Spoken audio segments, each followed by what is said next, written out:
दोस्तों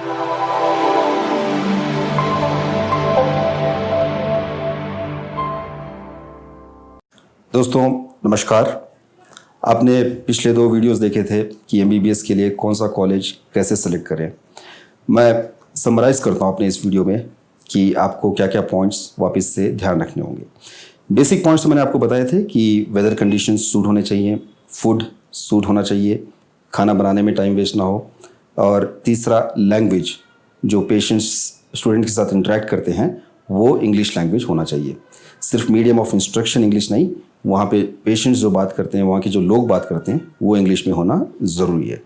और इस बेसिस पे मैंने आप लोगों को सजेस्ट किया था दवाओ मेडिकल स्कूल फाउंडेशन या Davao medical college which is in Davao city, Philippines. तो मैं समरी में आपको बेसिक और इम्पॉर्टेंट पॉइंट्स बताता हूँ। इन तीनों चीज़ के अलावा वहाँ का MCI पासिंग परसेंटेज आपको देखना ज़रूरी है। दवाओ मेडिकल कॉलेज का MCI पासिंग रेशियो अभी तक का बेस्ट रहा है। ऑब्वियसली जहाँ की स्टडीज़ अच्छी होंगी, जहाँ पे प्रैक्टिसिंग डॉक्टर्स लेक्चर्स देते हैं, जहाँ पे नॉलेजेबल लेक्चरर्स होते हैं, वहाँ के कॉलेजेस को आपको सेलेक्ट करना चाहिए जो कि दवाओ मेडिकल कॉलेज में है। उसके अलावा वहाँ पे जो पैटर्न फॉलो होता है वो है US करिकुलम, यानी कि फर्स्ट ईयर जो होता है आपका बेसिक साइंसेस होता है, विच इज़ काइंड ऑफ जो आप इंटरमीडिएट में पढ़ते हैं उस तरीके का। उसके बाद एनमेट एग्ज़ाम आप अपीयर करते हैं और उसके बाद आपका 4 years MD होता है, doctor of medicine, which is equivalent to MBBS in India. तो आपको जो वहाँ से डिग्री मिलती है वो होती है MD, which is like MBBS in India. तो ये चीज़ हो गई, प्लस वहाँ का प्रैक्टिकल एक्सपोजर जो है उसके बारे में मैंने थोड़ा डिटेल में नहीं बताया था आपको पिछले वीडियोस में। जैसे काफ़ी जगह जो होता है डॉक्टर्स स्टूडेंट्स को प्रैक्टिकल्स करते हुए दिखाते हैं, वो डॉक्टर्स माइनर ऑपरेशंस करते हैं, डिलीवरीज करते हैं, स्टूडेंट्स देखते हैं और सीखते हैं। लेकिन यहाँ पे शुरू में तो दिखाते हैं, बाद में उनके गाइडेंस में स्टूडेंट्स खुद से डिलीवरीज करते हैं, माइनर ऑपरेशंस करते हैं। तो जो खुद से करते हैं यानी खुद से सीख करके निकलते हैं, तो ऑब्वियसली उनमें कॉन्फिडेंस होता है आगे प्रैक्टिस करने का। तो काइंड ऑफ एक तरीके का एक जूनियर डॉक्टर जो काम करता है वो पहले ही कर चुके होते हैं।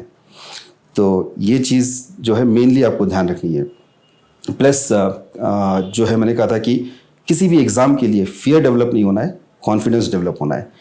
तो दवाओ मेडिकल कॉलेज से पढ़ने वाला बच्चा कॉन्फिडेंस डेवलप करके निकलता है कि किसी भी कंट्री का कोई भी लाइसेंसिंग एग्ज़ाम क्यों ना हो, मैं उसको क्रैक कर सकता हूँ। ये चीज़ हो गई। और उसके अलावा सेफ्टी वाइज जो हमने बताया था आपको कि दवाओ तो सेफेस्ट सिटी है ही, one of the I think it's one of the top 10 safest city in the world. तो उसके अलावा जो है वहाँ पे हॉस्टल्स में जो इंडिया का स्टाफ है वो लोग आपके बच्चों का ख्याल रखते हैं और इंडियन फूड प्रोवाइड करते हैं। तो पर्सनल केयर हम लोगों की तरफ से भी प्रोवाइड किया जाता है।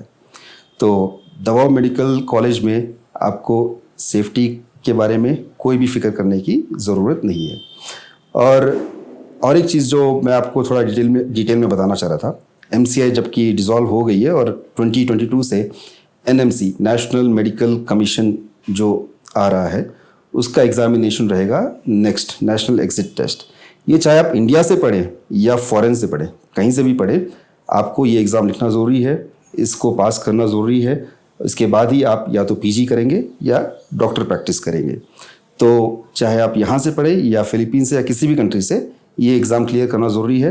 और जो मैंने आपको पॉइंट्स बताए, कॉन्फिडेंस डेवलप होता है दवाओ मेडिकल कॉलेज में पढ़ करके इन एग्ज़ाम्स को क्लियर करने का। तो इन सब पॉइंट्स को तो आपको ध्यान में रखना है ही। और उसके अलावा फ़ीस स्ट्रक्चर के बारे में भी बताया, वो भी हालांकि हो सकता है कि दवाओ मेडिकल कॉलेज की फ़ीस कुछ कॉलेजेस से थोड़ी ज़्यादा हो, लेकिन it's worth it. So please select right college, take right decision. Best of luck दोस्तों। एंड ज़्यादा इन्फॉर्मेशन के लिए आप हमारी कंसल्टेंसी SG कंसल्टेंसी को कांटेक्ट कर सकते हैं। डिटेल्स आपको नीचे मिल जाएंगे। And if you like this video, please like it, share it and subscribe it. Thank you so much. नमस्कार।